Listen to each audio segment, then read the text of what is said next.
All right, everybody, welcome back. Ready for another deep dive. Today we're tackling a pattern you've probably heard whispered in hushed tones in the darkest corners of the internet. CQRS. Ah, yes. Command Query Responsibility Segregation. Sounds a bit intimidating, right? It does sound like something you'd need a decoder ring to understand. But really, it's a really elegant solution to a common challenge in microservice architectures. Think about it this way. In a microservice world, you often have data scattered across different services. Right, like each department in a big company having its own database. Sales has theirs, marketing has theirs. Exactly. Now imagine trying to run a report that needs information from all those different departments. All right. It can quickly become a performance nightmare. Yeah, like trying to get everyone on the same page for a big meeting, total chaos. That's where CQRS steps in. Instead of trying to do everything with one database, it suggests separating the way you read data from the way you write it. Okay, so two separate databases, one for writing, one for reading. You got it. It's like you wouldn't use the same tool to write a novel and to perform surgery, would you?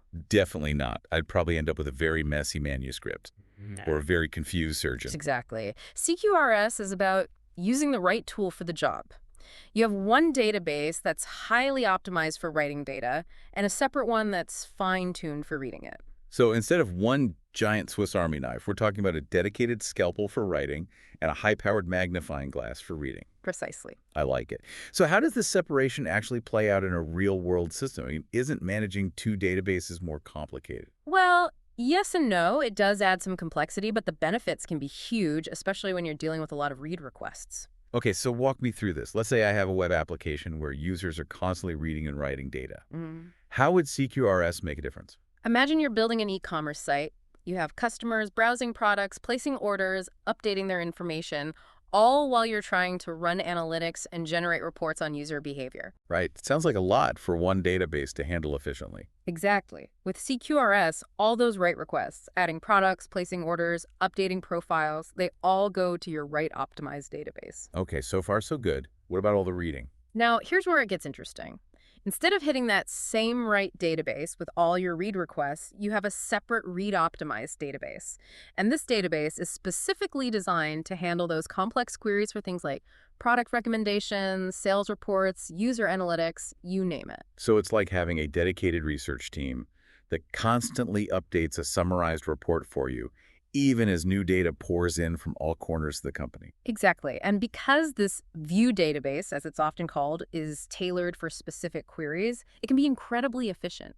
No more waiting ages for those complex reports to load. Okay, I'm starting to see the appeal here. Yeah. But what's the catch? Managing two databases, keeping them in sync? Yeah. There's got to be some trade-offs, right? You're right. It's not a magic bullet. There are some challenges to consider, like data synchronization and potential duplication. But for many systems with demanding read requirements, the performance gains far outweigh the added complexity. It's all about choosing the right tool for the job, right? Absolutely. And speaking of the right tool, CQRS often goes hand in hand with another powerful pattern called event sourcing. But we'll save that for later. Oh, you're killing me. All right, we'll dive into event sourcing and more about the ins and outs of CQRS right after the break. Don't go anywhere. All right, so before the break, we started digging into this whole CQRS thing, and frankly, it's starting to sound pretty awesome, but you also teased us with something called event sourcing. I think it's time we unravel that mystery. Right. You know, event sourcing is like keeping a diary for your data. Okay, a diary. So instead of just seeing the current state of things, you have a record of everything that's happened. You got it.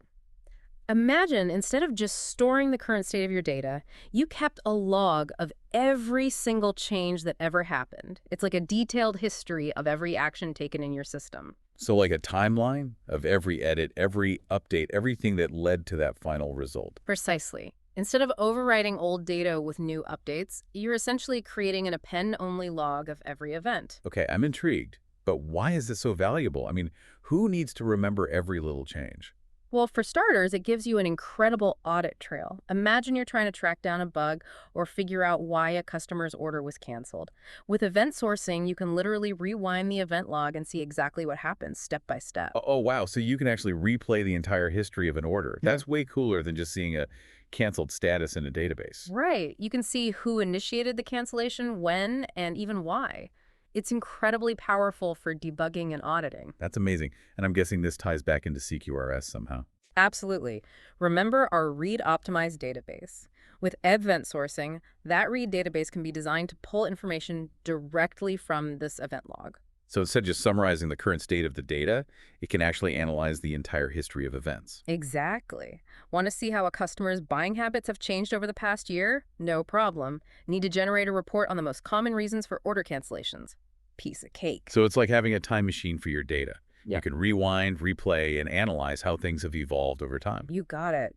It's incredibly powerful, and when used in conjunction with CQRS, it opens up a whole new world of possibilities for data analysis and reporting. This is blowing my mind. Okay, so we've got CQRS separating our reads and writes, and event sourcing giving us this amazing historical record of our data. What else is there to know? Well, there are a lot of nuances to both of these patterns. We could talk for hours about different implementation details, trade-offs, and best practices. Oh, I'm sure we could. But unfortunately, we are running a bit short on time today. But fear not, listeners, this isn't the end of our CQRS and event sourcing journey. We'll be back next time with even more insights and practical advice. Looking forward to it. So we've journeyed into the land of CQRS, explored the depths of event sourcing. I have to say, my mind is thoroughly boggled, in a good way. But I'm also thinking, for our listener who's now inspired to try all this out, where do they even begin? Well, the beauty of these patterns is that they can be adopted incrementally. You don't need to boil the ocean, so to speak. Okay, so start small. Exactly.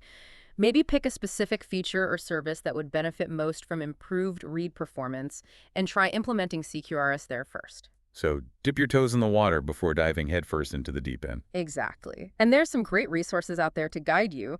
Chris Richardson's book, Microservices Patterns, is a fantastic deep dive into CQRS. We'll definitely link that in the show notes. But I think the key takeaway here is that every system is different. What works for one project might not be the best fit for another. Absolutely. Don't be afraid to experiment, weigh the trade-offs, and find the solution that best suits your specific needs. Wise words. Well, this has been an incredible deep dive, and I want to give a huge thanks to you for sharing your expertise with us. It was my pleasure. Always happy to talk shop. And to our listeners, thank you for joining us on this journey into the fascinating world of CQRS and event sourcing. We hope you've learned a thing or two, and more importantly, that you're inspired to keep exploring the ever-evolving landscape of software architecture. Until next time, happy coding. You can now follow Code Impact Podcast on Apple Podcast, Amazon Music, Spotify, and other podcast networks.